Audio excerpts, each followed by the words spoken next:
इस बार मानसून का सत्र चाहे वो लोकसभा का हो या फिर विधानसभा का काफी इंटरेस्टिंग होने वाला है और इन सत्रों में गूंजेंगे राजस्थान के मुद्दे और दो नेता प्रमुखता से उठाएंगे। उनका नाम है रविंद्र सिंह भाटी जो कि विधानसभा में गरजेंगे और हनुमान बेनीवाल जो कि लोकसभा में गरजते हुए नजर आएंगे। और इन्होंने पश्चिमी राजस्थान का एक ही मुद्दा उठाया, वो मुद्दा है जो कि बुलडोजर की कार्रवाई चल रही है पश्चिमी राजस्थान में अतिक्रमण हटाने को लेकर के, उसको लेकर के। पहले हनुमान बेनीवाल पहुंचे, वहां के लोगों से मुलाकात की, शक्ति प्रदर्शन जोरदार किया और इसके बाद अब रविंद्र सिंह भाटी वहां पर पहुंचे और उन्होंने इसके खिलाफ अब विधानसभा के मानसून सत्र में आवाज बुलंद करने का वादा किया और न्याय दिलाने की बात भी कही है।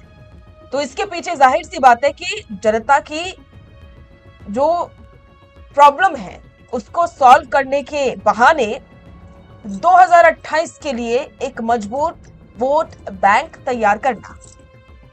नमस्कार, स्वागत है आप सभी का द फैक्ट इंडिया पर और मैं हूं आपके साथ पूजा जादव। रविंद्र सिंह भाटी और हनुमान बेनीवाल दोनों का टारगेट एक ही है, पश्चिमी राजस्थान का वोट बैंक।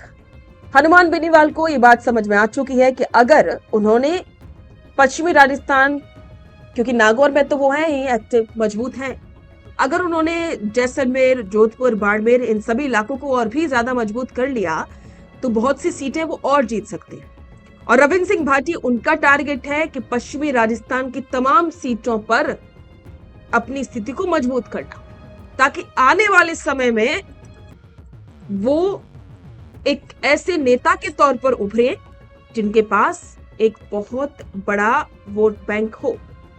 तो चलिए आपको समझाते हैं कि ये जो नेता इन दिनों लगातार जिस तरह से एक्टिव हो रहे हैं, उनका 2028 के विधानसभा चुनावों से क्या कनेक्शन है।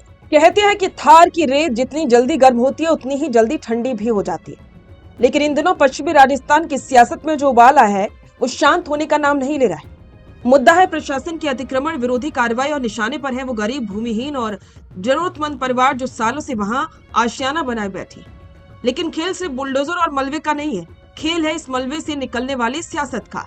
एक तरफ है शिव के युवा फायर ब्रांड निर्दलीय विधायक रविंद्र सिंह भाटी, जिन्होंने प्रभावित परिवारों के बीच पहुंचकर भावुक अंदाज में सीधे सरकार और प्रशासन को ललकारा।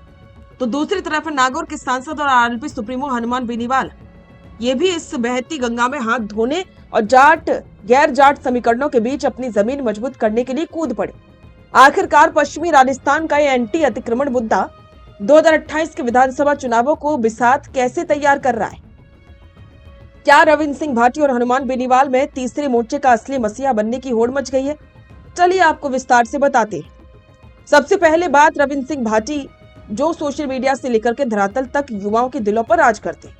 जैसे ही प्रशासन का बुलडोजर गरीबों के आशियाने पर चला, भाटी बिना वक्त गवाए सीधे प्रभावित परिवारों के बीच पहुंच गए। वहां जो मजमा जुटा उसे देखकर के खुद भाटी भी हैरान है। भाटी ने वहां जो कहा उसने सीधे जनता के दिलों को छुआ। भाटी ने कहा कि मैं आपका भाई हूं, आपका बेटा हूं और हर परिस्थिति में आपके साथ मजबूती से खड़ा रहूंगा। आपकी आवाज विधानसभा से लेकर के हर मंच तक पहुंचाऊंगा। भाटी का अंदाज कोई नया नहीं है, लेकिन इस बार उनका ये कदम सीधे तौर पर पश्चिमी राजस्थान के उस वोट बैंक को साधने की कोशिश है जो खुद को लाचार महसूस कर रहा है। उन्होंने लोगों से अपने पक्के दस्तावेज तैयार रखने को कहा है और ये साफ कर दिया है कि जब आगामी दिनों में विधानसभा का सत्र शुरू होगा तो जयपुर की लाट साहब वाली गलियों में शिव के इस विधायक की गूंज सबसे तेज होगी।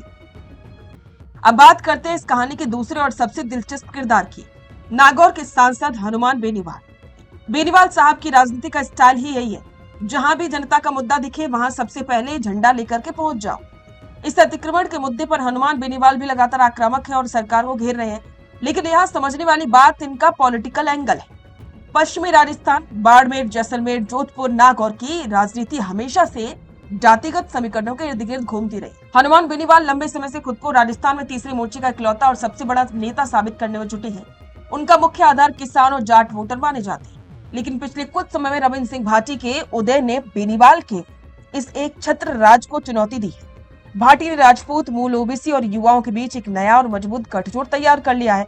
जब बाड़मेर, जैसलमेर के इलाके में गरीबों के आशियाने उजड़ने की बात आई तो बेनीवाल को लगा कि अगर वो चुप रहे तो रविंद्र सिंह भाटी पूरे मारवाड़ थार क्षेत्र के इकलौते मसीहा बन जाएंगे। यही वजह है कि बेनीवाल इस मुद्दे पर लगातार सरकार के खिलाफ आग उगल रही है, ताकि उनका किसान गरीब हितैषी टैग कमजोर ना हो जाए। और इस पूरे मामले में पिस रही है जनता, लेकिन राजनीति अपने चरम पर है। रविंद्र सिंह भाटी का कहना है कि मुझे अंदाजा नहीं था कि यहाँ हजारों परिवार निवास कर रहे हैं। मात्र शक्ति और बुजुर्गों की पीड़ा देख करके मन व्यथित है।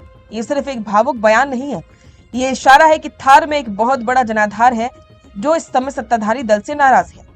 बीजेपी सरकार के लिए स्थिति सांप छछूंदर जैसी हो गई है। एक तरफ कोर्ट के आदेश और प्रशासनिक नियम है जिसके तहत अतिक्रमण हटाना मजबूरी है, तो दूसरी तरफ भाटी और बेनीवाल जैसे नेताएं जो सरकार को गरीब विरोधी साबित करने का कोई मौका नहीं छोड़ रहे। अगर सरकार पीछे हटती है तो कानून का इकबाल कमजोर होता है, और अगर आगे बढ़ती है तो 2028 के चुनावों से पहले मारवाड़ में बीजेपी के खिलाफ एक बहुत बड़ा माहौल तैयार हो सकता है। कुल मिलाकर के पश्चिमी राजस्थान की इस रेतीली जमीन पर सियासत का पारा 50 डिग्री को पार कर चुका है।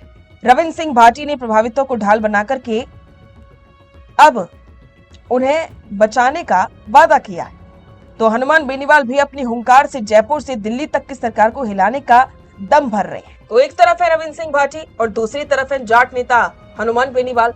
दोनों का टारगेट एक ही है, बस तरीका थोड़ा सा अलग है। तो आपको क्या लगता है कि दोनों में से कौन ज्यादा प्रभावी है? अपने विचार कमेंट बॉक्स में साझा करें और बने रहें द फैक्ट इंडिया के साथ। बेहतरीन पॉडकास्ट सेटअप्स, शानदार चैनल रीच, जबरदस्त सोशल मीडिया प्रेजेंस के साथ द फैक्ट इंडिया के जरिए बढ़ाइए अपना व्यापार। न्यूज वीडियोस में एलबेंट हो या फिर हर न्यूज की शुरुआत में हो आपके एड्स, फेसबुक पर आपके बिजनेस प्रमोशन वीडियोस और ग्राफिक्स हो, या फिर इंस्टाग्राम पर कोलैबोरेशन के साथ रील्स, सब कुछ मिलेगा आपको द फैक्ट इंडिया पर। तो आज ही डीएम करें इंस्टाग्राम पर, व्हाट्सएप के नंबरों पर मैसेज करें और अपने व्यापार को दें ऑर्गेनिक प्रमोशंस की ताकत, सिर्फ द फैक्ट इंडिया न्यूज के साथ।